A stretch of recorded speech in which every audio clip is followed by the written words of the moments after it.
वास्तव में कर्मों की गति बहुत गहन है।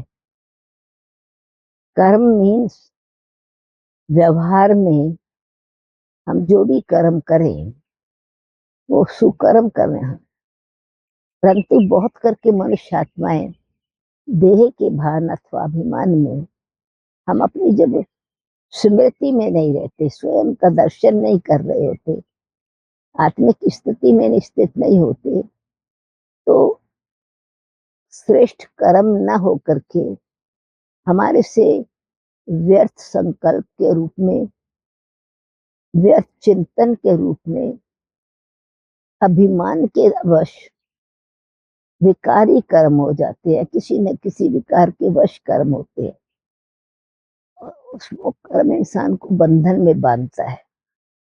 और कोई भी चीज बंधन में न बांधने वाली आगे नहीं बढ़ सकती।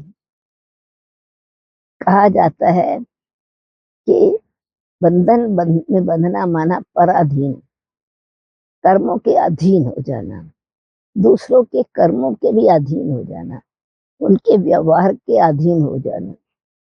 कहा जाता है पराधीन स्वप्न सुख नाही, जो विकर्मों के अधीन होता है उसको कभी स्वप्न में भी सुख नहीं मिलता। तो सुख, खुशी, इसमें अंतर है। सुख फल है, खुशी हमारे मन की स्टेट है, मन की स्थिति।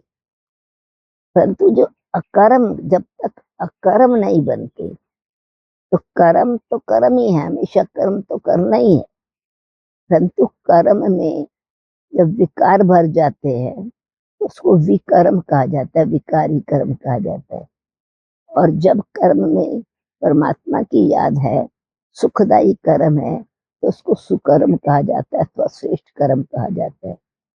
परंतु श्रेष्ठ कर्म में फिर आशा रहती है कि मुझे कोई दूसरा रेस्पॉन्ड देवे, रेस्पेक्ट करे, मेरी बात को माने।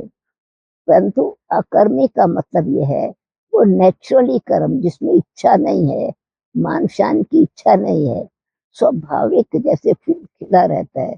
तो फूल की खुशबू, फूल कभी ये नहीं कहता कि मेरी खुशबू को कोई वर्णन करे या मेरे रंग की कोई महिमा करे।